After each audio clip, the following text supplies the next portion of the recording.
सत साहिब भगत जी। सत साहिब जी, सत साहिब। मैं कहा वो हिसार वाली थोड़ी बात करनी थी, इस नंबर पर कर सकता हूँ? हाँ हाँ, करो, क्या दिक्कत है।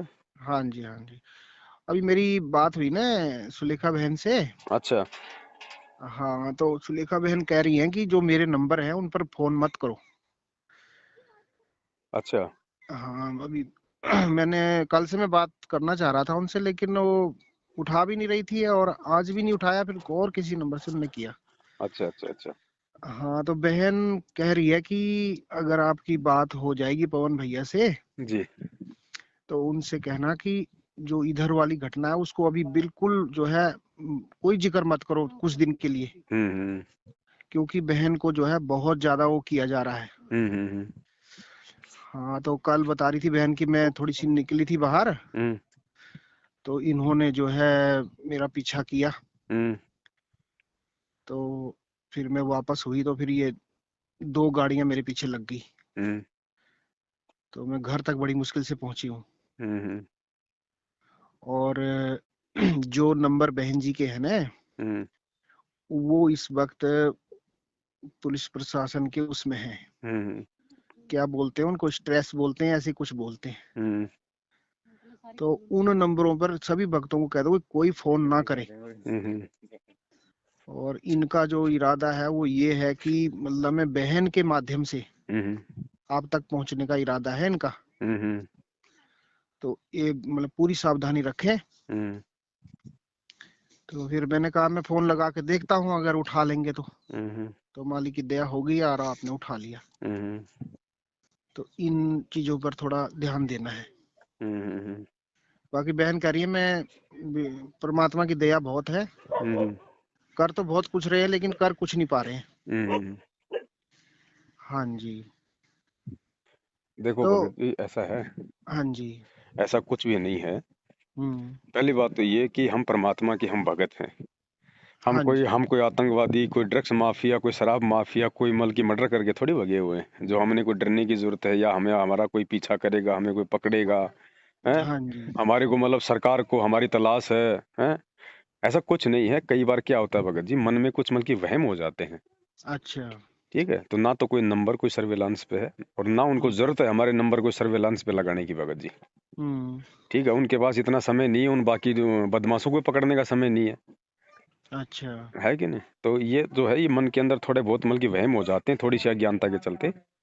अच्छा। बाकी ऐसा कुछ नहीं है। वो तो सबको पता है कि मैं जयपुर से हूँ, जयपुर से लाइव आ रहा हूँ, कल से जयपुर में हूँ, आज भी जयपुर रहूंगा। 1 तारीख को ब्यावर में सात संगति है, तो उन्हें हाँ पकड़ना जी। होगा तो वो तो सीधे वहीं आ जाएंगे ब्यावर। उसको बहन का पीछा करने की उनको क्या आवश्यकता है। क्या इच्छा, हाँ तो ये भी बात बिल्कुल सही है आपकी। है ना, ऐसा कुछ नहीं, ये मन के वहम हो जाते हैं। उन्होंने अपनी कोशिश की, मैनेजमेंट वालों ने। ये तो हर जगह करते हैं, कोई कोई नया थोड़ी किया उन्होंने कोई हिसार में।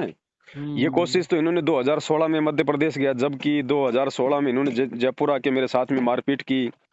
आज भी जहां जहां जाते हैं वहां वहां ये लोग अपनी कोशिशें करते हैं। बस ये कि थोड़ा हरियाणा में इनका थोड़ा अपना दबदबा था, इसलिए थोड़ा इन्होंने प्रशासन को घूस घास देकर अपने हिसाब से वो करने का इन्होंने प्रयास किया। लेकिन भगत जी, हम्म। हम एक नॉर्मल सोच से ना सोचें, हमने इससे ऊपर बढ़ के ये भी सोचना है कि हम भाई, हम पूर्ण परमात्मा की शरण में हैं। जी जी। हम कोई आम व्यक्ति नहीं है भगत जी, हम कोई सामान्य सामान्य प्राणी नहीं है। हमारा रक्षक हमारा भगवान है, हमारा परमात्मा है। हम उसके ऊपर आश्रित होकर चलते हैं। हम कोई अपने बाल बच्चों की शादी के लिए नहीं जाते वहां पे रिश्ते बनाने के लिए। सही बात ठीक है। है, तो हमारा रक्षक परमात्मा है। जी। तो ऐसे कोई घबराने की, कोई डरने की जरूरत नहीं है। अगर जेल जाना पड़ा तो कौन सी बड़ी बात है। क्या हमारा भगवान नहीं बैठा जेल में? क्या पहले नहीं गया बिल्कुल। परमात्मा जेल में? हाँ जितने जी। भी महापुरुष हैं जिन्होंने संघर्ष किया है, उनको भगत जी यातना तो उनको सहन करनी पड़ी है। सतलोक इतनी आसानी से थोड़ी मिल जाएगा अपने घरों में डूब के रहने से। हाँ जी। हाँ जी। ये भक्ति है, संघर्ष है भाई। परमात्मा ने मीराबाई का उदाहरण क्यों दिया, धना जी का उदाहरण क्यों दिया, मंसूर का उदाहरण क्यों दिया? संघर्ष करना सही। पड़ेगा भाई। बिना संघर्ष के वैसा नहीं होगा कि हम लोग अपने घरों में बैठे बैठे मोबाइल पे लाइव देखते रहें और संघर्ष करने वाले मार खाते रहें। सही बात है। ऐसा नहीं चलता इस मार्ग में। जी। और जेल कौन सी बड़ी बात है, ये बात बताओ। क्या हमारा जो घर है वो जेल नहीं है? हाँ, हम भी जेल में ही हैं? हैं। और जेलर में कोई वो जेल में कोई कैदी थोड़ी रहता है। जो जेलर है वो भी तो सारा दिन बेचारा उसी कैद में रहता है, वो भी तो एक कैदी है। बस इतना फर्क है, रात को जाके वो अपने घर पे सो जाता है। हाँ जी। हाँ जी। और कैदी तो चलो साल 2 साल की जेल काट लेगा, वो जेलर तो पूरी जिंदगी की जेल काटता है। सबसे बड़ा कैदी तो वो है। बिल्कुल बिल्कुल। 2 टाइम का खाना अपने घर पे खाना, 2 टाइम का खाना वहां पे मिल जाएगा। यहाँ पे 100 प्रकार की टेंशन है, जेल में खाली मालिक का नाम ही रहेगा। हाँ जी। दिक्कत क्या हमारे को बताओ? हमारे तो दोनों हाथों में लड्डू हैं। सही कह रहे हो। तो ऐसा कुछ नहीं है भगत जी, मन में कुछ वहम हो जाते हैं कभी कभार। ठीक है। उनको तो ये लगा कि यार ये लोग डायरेक्ट हिसार में आके साथ संगति कर दी, हमारा तो भांडाफोड़ हो गया, हाँ लोगों के बस वो अंदर से सबसे वो डर निकल जाएगा ना। सबसे बड़ी बात वही है। हाँ कि भाई ऐसे तो संगत के अंदर से डर ही निकल जाएगा। और दूसरी बात यह है ना कि इन्होंने पहले धमकियां दी थी और फिर इन्होंने देखा कि भाई ये तो मान नहीं रहे हैं, अभी इनके अहंकार को और ज्यादा ठेस लग गई। हाँ, तो हिसार में तो भगत जी इन्होंने करना ही करना था, करना ही था इन्होंने। है कि नहीं? और जब तक ये ऐसा नहीं करेंगे तो मुझे एक बात बताओ, इनका पाप का घड़ा कहाँ से भरेगा? हाँ अब ये ना अपने कर्म पे फोड़ने ने। तो यही सब कुछ होना है और ये होता रहेगा। ये भगत जी संघर्ष है, ये अंतिम श्वास तक चलेगा। भगत जी बिल्कुल। जब एक समय अमिताभ बच्चन था, हाँ जी। जब लगातार उसकी फिल्में फ्लॉप होती जा रही थी, थक हार के वो अपना बोरिया बिस्तर बांध के जब बॉम्बे के रेलवे स्टेशन पे अपने गांव जाने के लिए आ गया कि मेरी बस की बात नहीं है ये फिल्में वाल में बनाना, तो किसी के कहने समझाने पे वापस चला गया। वापस जाके बड़ा दुखी होके उसने अपने बाप हरिवंश राय बच्चन से कहा, हाँ जी। शॉर्ट में कहा कि पिताजी संघर्ष कब तक। वो थक गया था पूरा बुरी तरह से, उसकी कोई फिल्म नहीं हो रही थी सही। उसने सोचा कि बिल्कुल तेरा जो करियर है वो तबाह हो गया। तो उसने थक हार के अपने बाप से कहा कि पिताजी संघर्ष कब तक। तो हरिवंश राय बच्चन ने कहा कि बेटा जीवन जब तक। जी। जब तक तेरा जीवन है, जब तक तेरी अंतिम श्वास है, तब तक यहाँ पे संघर्ष है। तो भगत जी जब एक बात बताओ, जब हमारा बाप, हमारा भगवान, हमारा बंदी छोड़ आज हिसार जेल में बैठ के संघर्ष कर रहा है, तो हम भक्तों को कहाँ से वो सुख शांति मिल जाएगी? और मूर्ख है वो भगत जो इस समय जो मतलब सुख शांति की उम्मीद करता है। बिल्कुल सही कह अरे रहे हो भगत बाप जी। तो संघर्ष कर रहा है, जेल में बैठा है, लोगों की यातनाएं सहन कर रहा है, लोगों के ताने सहन कर रहा है, रिमांड सहन कर रहा है, हैं? और बेटा नालायक जो है मतलब बढ़िया ऐशो आराम की नौकरी, बढ़िया रहन सहन, गाड़ियों में घूमना फिरना, हैं? और मोबाइल पे देख रहा है बैठा बैठा लाइव, मरने वाले मर रहे हैं, गालियां खाने वाले खा रहे हैं। तुम लाइव देख के पार हो जाओगे? सही कह रहे हो। भगत जी लोहे को जब तक आग में नहीं तपाया जाएगा, जब तक ऊपर से लोहार हथौड़ों की चोट नहीं मारेगा ना, हाँ जी। उस लोहे का कभी कोई औजार नहीं बनता, उसकी कीमत नहीं बनती। और 1 किलो का लोहे का अगर कोई हो, अगर वैसे कोई अगर सामान्य रूप से 1 किलो लोहा हो तो उसकी कीमत होती है 20-25 रुपए किलो। हाँ और जी। 1 किलो लोहे की अगर सुई बना दी जाए तो 1000 सुई बन जाती है, और एक एक सुई बिकती है 20-20 रुपए की। एक एक से हाँ। सही कह रहे हो। तो भैया अगर भगत बनना है तो अपने गुरुजी के वचन पे चलना पड़ेगा। अपने गुरुजी को देख के, अपने गुरुजी के पद चिन्हों पे चलते हुए जो संघर्ष जो गुरु कर रहा है अज्ञान और पाखंड को मिटाने के लिए, वो संघर्ष भगत ने भी करना पड़ेगा। मोबाइल पे बैठ के मोक्ष नहीं हो जाएगा। नहीं होगा। आना पड़ेगा साध संगतियों में, संघर्ष करना पड़ेगा, लोगों को सच्चाई बतानी पड़ेगी, कोई गाली दे तो खानी पड़ेगी, मारे तो पिटना पड़ेगा। और जो ऐसा करने को तैयार हो जाएगा फिर उसके साथ बंदी छोड़ हो जाएगा। और भगवान ने हिसार की साध संगति का एग्जाम्पल बना दिया कि बना मैं दिया। मेरे सभी बच्चों को शेर के मुंह से निकाल के लाया हूं। शेर के मुंह से। सही कह रहे हो भगत जी। इन्होंने पूरी कोशिश की थी वहां पे, पूरी प्लानिंग 150-200 लोगों ने मिलके कि आज यहां से पवन दास बच के नहीं जाना चाहिए किसी भी हाल में। प्रशासन तक को भी इन्होंने अपनी मुट्ठी में कर लिया था हर प्रकार से कि मार दें तो आप लोग कुछ भी नहीं करोगे। इन्होंने उनकी रक्षा करनी थी। भाई प्रशासन का मतलब क्या था वहां पे सत्संग में आने का और सत्संग को रुकवाने का? कोई मतलब नहीं इनका, और भी तो हो रहे हैं बहुत सारे। अरे दारू के ठेके चल रहे, लोग वहां पे मर रहे हैं, पिट रहे हैं, वहां से पी पी के दारू अपने बच्चों को मार रहे हैं, पीट रहे हैं, सारे उल्टे काम कर रहे हैं। उस शहर में चोरियां हो रही हैं, डकैतियां हो रही है, 100 प्रकार के उल्टे कुकर्म होते हैं वहां की होटलों में। तुम वहां जाके रेड नहीं मारते और तुम यहाँ पे भगवान की जो मतलब चर्चा करने के लिए आए हैं उनको तुम परेशान करने के लिए आ गए। तो भगत जी बिना घूस दिए नहीं आता कोई भी, नहीं आएगा। जेब गर्म की जाती है, सबको पता है, दुनिया जानती है पुलिस वालों को। बिल्कुल बिल्कुल। तो सबने अपने कर्म फोड़े ना, और सबसे महाकर्म फोड़ दिए इन मैनेजमेंट वालों ने। और वो जो पैसा जो दिया गया होगा वो पैसा भगत जी वो ये मैनेजमेंट वाले को रोड पे कोई वो तगारियां डाल के लेके आते हैं क्या? ये भगत समाज का पैसा है। भगत का दान का पैसा है। सारे भक्तों को मौत के घाट उतारेंगे ये। ये सबके ये कर्म फोड़े जा रहे हैं।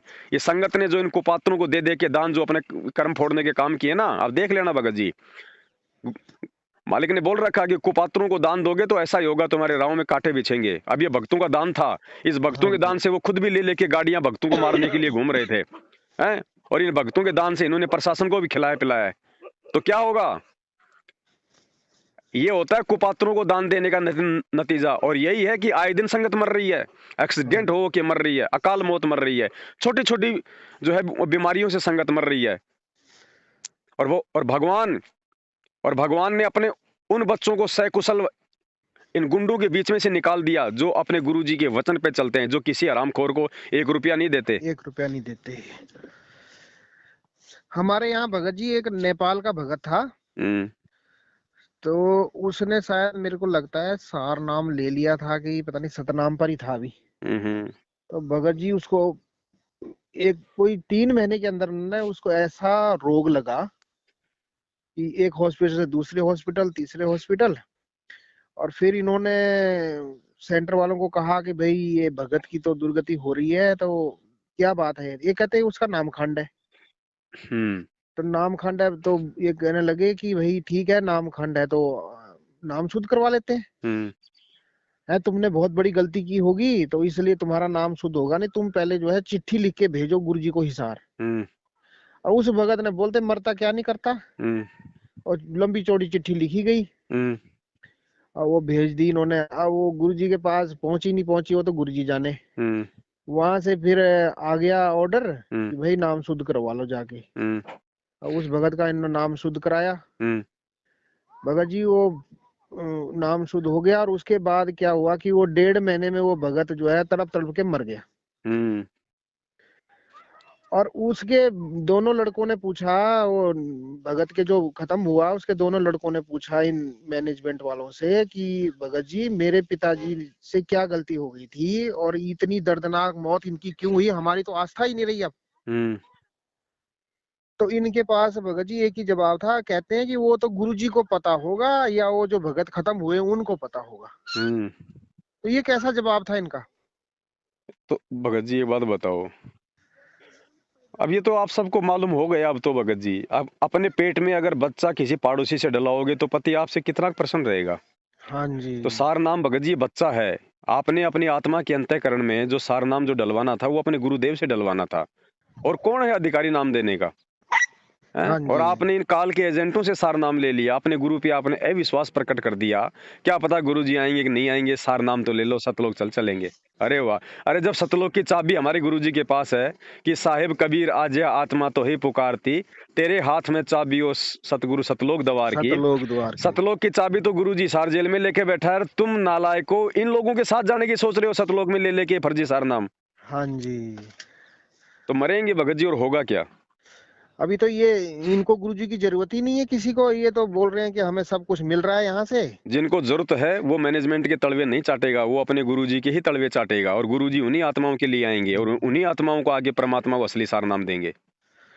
मैंने एक बार इनसे कहा, कोऑर्डिनेटर से मैंने कहा कि भगत जी गुरुजी तो अभी आए नहीं बाहर, हम्म और गुरुजी नहीं आएंगे तो हम सतलोक कैसे जाएंगे? हम्म तो मेरे से कोऑर्डिनेटर ने कहा कि आपको इन चीजों से क्या लेना है, आपको गुरुजी के संदेश आ रहे हैं और आप अपने लगे रहो, आपको ड्यूटी दे रखी है नाम जपने की। हम्म मैं कहा भगत जी ये कैसे हो सकता है कि गाड़ी खड़ी है, ड्राइवर है ही नहीं, हम्म और फिर कैसे चलेगी वो गाड़ी? हम्म कहते आप ज्यादा बातें ना बनाओ, आप हम्म भटक गए हो, आपने पवन की वीडियो सुन ली होगी कोई, हम्म और वगैरह वगैरह कह के। मैंने कहा सुन ली तो क्या हो गया, क्या गुरुजी ने मना किया हुआ है क्या किसी की वीडियो सुनने के लिए, देखने के लिए? हम्म तो गुरुजी तो खुद खोल खोल के राधा स्वामी की किताबें दिखाते हैं हमारे को। जी। तो ये आप कैसी बात कर रहे हो? कहते आप जो है वो हो गए हो, भ्रमित हो गए हो, औरों को मत करना। हम्म मैंने कहा कोई बात नहीं, हम भ्रमित ही अच्छे हैं और आप अपना काम करो। फिर इन्होंने थोड़ा दबाव डाला, काफी लोग हमारे घर में भेज दिए यहाँ, कभी 2 हम्म आ रहे हैं, कभी 3 आ रहे हैं। तो ऐसे हम तंग किए इन्होंने, फिर हम माने ही नहीं, फिर हट हम्म गए। हम्म तो अभी हमने फिर ये 25 तारीख को घर में ही साथ संगति कर ली यहाँ। वो हुआ क्या कि हमने टिकट कर रखी थी हिसार की, हम्म तो टिकट हमने सारी इकट्ठी करनी थी, वो आने की भी करनी थी, जाने की भी करनी थी। हम्म तो हुआ क्या कि जैसे ही हमने वो टिकट बुक करने के लिए वो फार्म भर के रखे थे ना, हम्म तो वो पहले फार्म पकड़ लिया उसने, वो वापसी का हम्म वापसी का फार्म पकड़ा। तो इतनी देर में उधर से एक भाई आ गया दौड़ते दौड़ते कि भाई टिकटें मत करवाओ, सारी ट्रेनें कैंसिल हो गई हैं हम्म और आपके पैसे फंस जाएंगे। हम्म इतनी देर में हमारी टिकट कट चुकी थी, जी।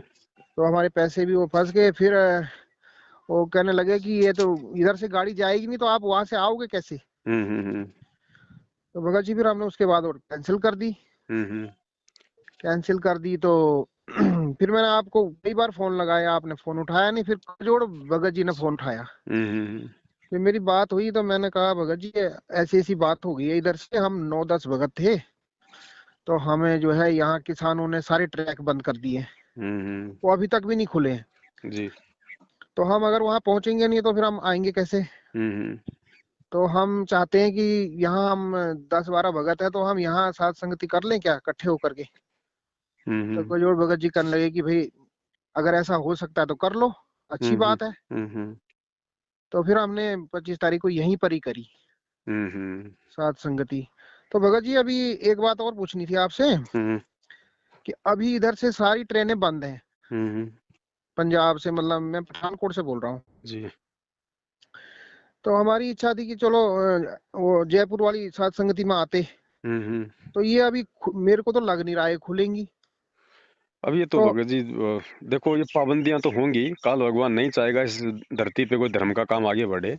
हाँ जी। भले इसने कारण कोरोना बना दिया और कुछ बना दिया, लेकिन मैंने उसका मकसद काल भगवान का साध संगतियों को रुकवाना। जो भगत लोग हैं इस धर्म के काम में पांचों यज्ञ में शामिल ना हो, इस भगवान को भोग ना लगे, जिससे कि दुनिया में थोड़ी बहुत कोई शांति हो जाए। तो हाँ सारा जी। जो सिस्टम है वो आध्यात्मिक तौर से हमें सोचना पड़ेगा।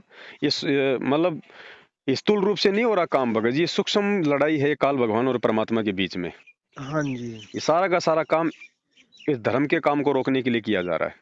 ये आने वाले समय में लोगों को समझ में आ जाएगा। तो हाँ, ये पाबंदियां नहीं चाहता कि होंगी कोई तो भी बचे। कोई बड़ी बात नहीं है, कोई दिक्कत नहीं है। हम अपने घर पे कर लेंगे परमात्मा को भोग, अपने अपने घर पे लगा लेंगे, क्या दिक्कत है।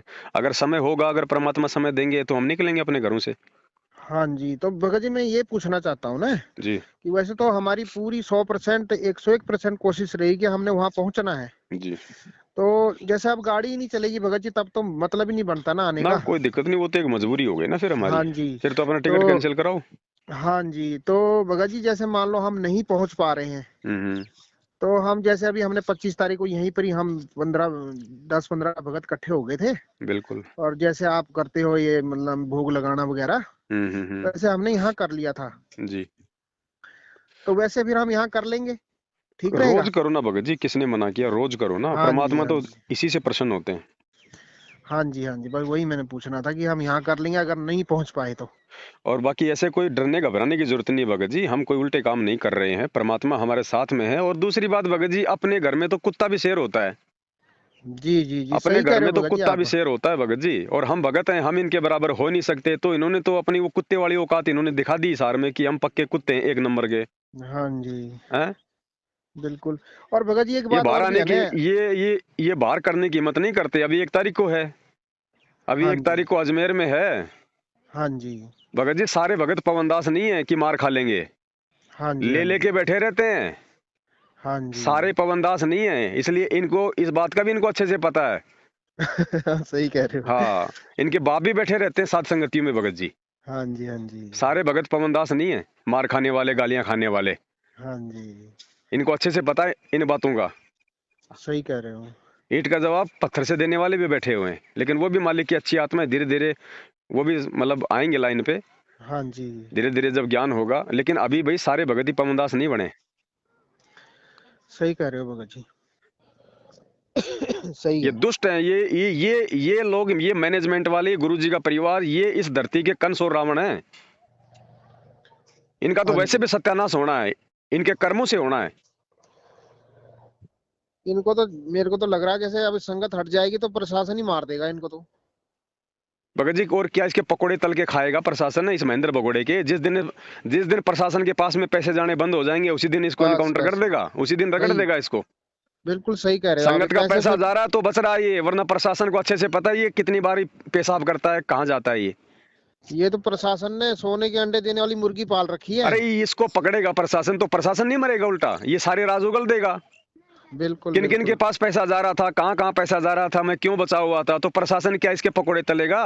जिस दिन प्रशासन को लगेगा तुम्हारे काम का नहीं है, उसी दिन मार देगा गोली पीछे से। मार देगा मार देगा। सही कह रहे हो। और क्या पता प्रशासन से पहले खुद ही अपने कर्मों से मर जाए जो इसने कुकर्म किए। हाँ जी। सुनने में यार आजकल पता नहीं किसी हॉस्पिटल में सड़ रहा है पड़ा पड़ा। तो यही हाल होगा इसका। बिल्कुल होगा भगत जी, इसमें कोई दो राय नहीं है। ये सारी गुंडागर्दी इसी की है भगत जी। आ जाएगी सामने भगत जी, आ जाएगी, रुक जाओ थोड़े दिन। राम हाँ किसी को जी। मारे नहीं, मारे तो हत्यारा राम, अपने आप ही मर जाएंगे कर कर खोटे काम। सही कह रहे हो। देखो भगत जी, हम भगत हैं, हम भगवान नहीं है, भगवान फिर भी पूरा सहन कर लेगा, भक्तों में सहन शक्ति नहीं होती है। सही बात है। चलो हाँ ठीक है भगत जी, थोड़ी सी सेवा है परमात्मा की, उसमें लग रहे हैं। ठीक है भगत जी। सत साहेब जय बंदी छोड़ के। हाँ सत साहिब।